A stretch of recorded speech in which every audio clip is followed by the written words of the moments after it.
Kami dari tutorial 5, Blok Reproductive System. Menstruasi adalah proses alami yang dialami oleh setiap wanita.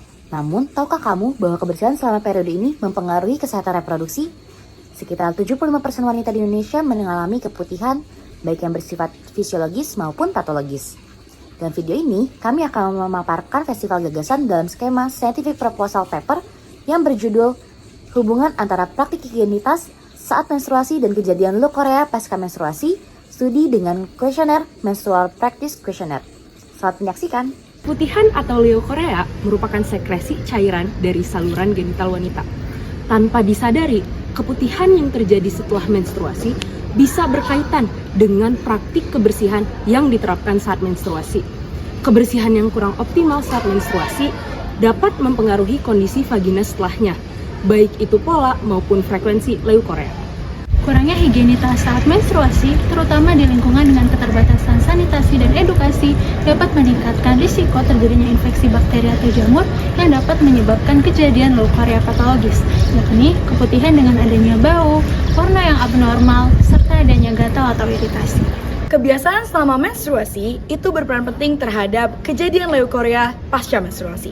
Mulai dari jenis pembalut apa yang digunakan, seberapa sering diganti, cara membersihkan area genital, hingga penggunaan produk yang aman.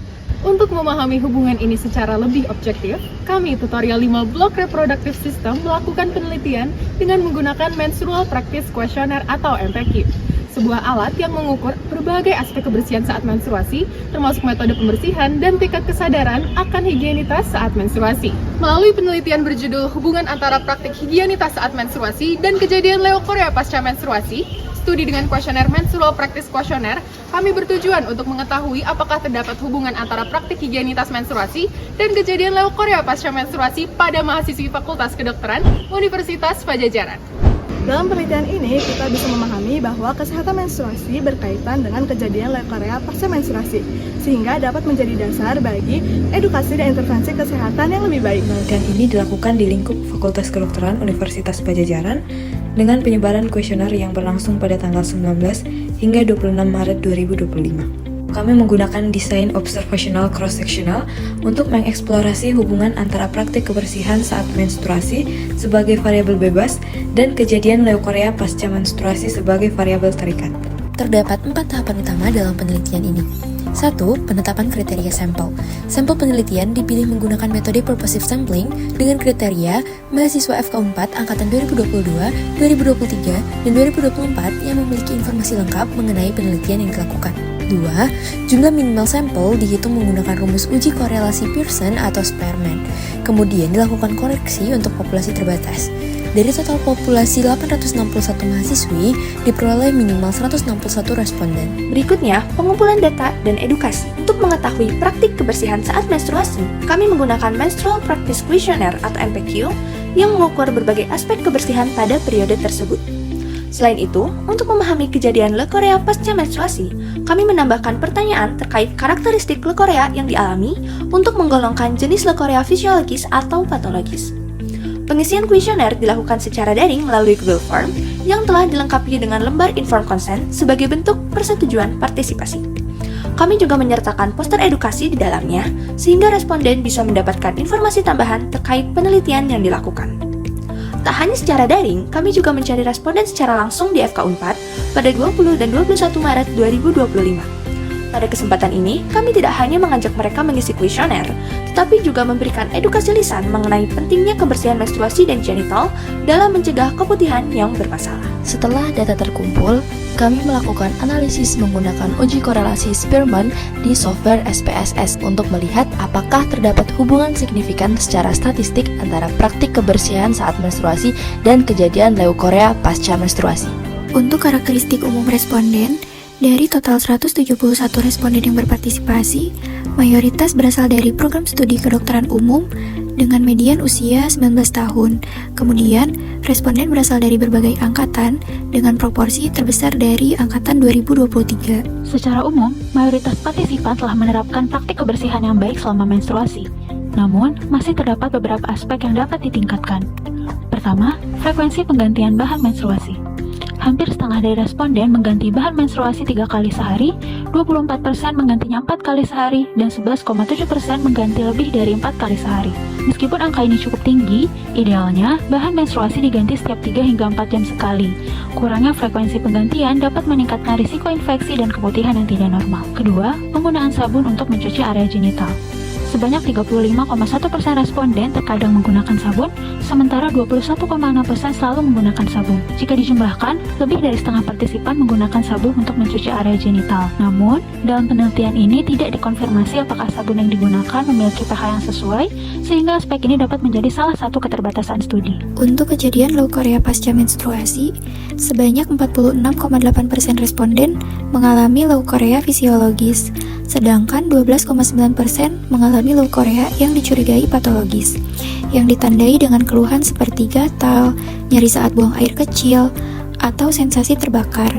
Temuan ini menunjukkan bahwa keputihan pasca menstruasi cukup umum terjadi di kalangan partisipan. Hasil analisis korelasi menunjukkan adanya hubungan signifikan antara beberapa faktor kebersihan menstruasi dengan kejadian leukorea pasca menstruasi, yaitu dengan p-value kurang dari 0,01 antara lain, frekuensi penggantian bahan menstruasi pada hari terberat, kebiasaan mencuci tangan sebelum dan setelah mengganti bahan menstruasi, frekuensi mencuci area genital selama periode tersebut, dan penggunaan sabun atau deterjen untuk mencuci bahan menstruasi.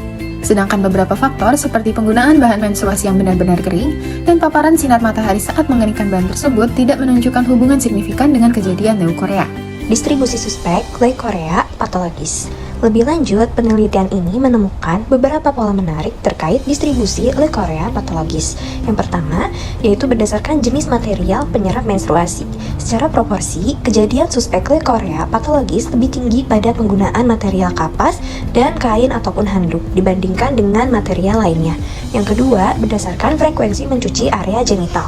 Secara proporsi, kejadian suspek leukorea patologis lebih tinggi pada individu yang mencuci area genital hanya di akhir menstruasi, yaitu sebesar 50%. Yang terakhir, berdasarkan paparan sinar matahari saat mengeringkan bahan menstruasi. Secara proporsi, kejadian suspek leukorea patologis sedikit lebih tinggi pada bahan menstruasi yang tidak pernah terkena paparan sinar matahari saat dikeringkan. Hasil penelitian ini menunjukkan bahwa praktik higienitas saat menstruasi memiliki hubungan dengan kejadian leukorea pasca menstruasi. Meski leukorea fisiologis umum terjadi, kebiasaan yang kurang higienis dapat meningkatkan kemungkinan leukorea patologis. Oleh karena itu, pemahaman yang lebih baik mengenai kebersihan menstruasi dapat membantu menjaga kesehatan reproduksi yang lebih optimal. Nah, yang pertama, apa yang kira-kira kamu dapetin nih dari edukasi tadi? Untuk edukasi tadi itu ngomongin seputar ini ya, higienitas itu ternyata berpengaruh pada kesehatan perempuan khususnya pada saat kita sedang menstruasi. Oke, bagus banget ya. Nah, habis itu seberapa bermanfaat sih kira-kira? Sebenarnya bermanfaat banget sih. Soalnya ini ada kayak beberapa informasi yang ternyata aku baru tahu. Soalnya ini kan ada yang dikasih tahu kalau kebutuhan itu ada yang fisiologis, ada yang patologis, maksudnya ada yang sehat sama yang tidak sehat. Dan sebenarnya karakteristiknya itu 11-12 gitu mirip. Jadi kalau setelah tadi sudah dikasih tahu, aku tuh jadi kayak lebih mengerti, lebih paham apa perbedaannya yang fisiologis sama yang patologis.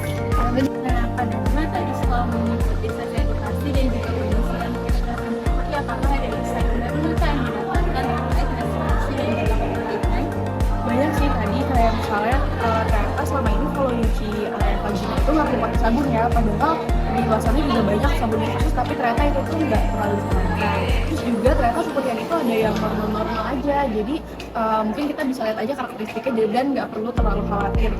Menurut aku sangat menarik sih dan sangat bermanfaat juga buat kita sehari-hari gitu. Terima kasih Kak Najwa.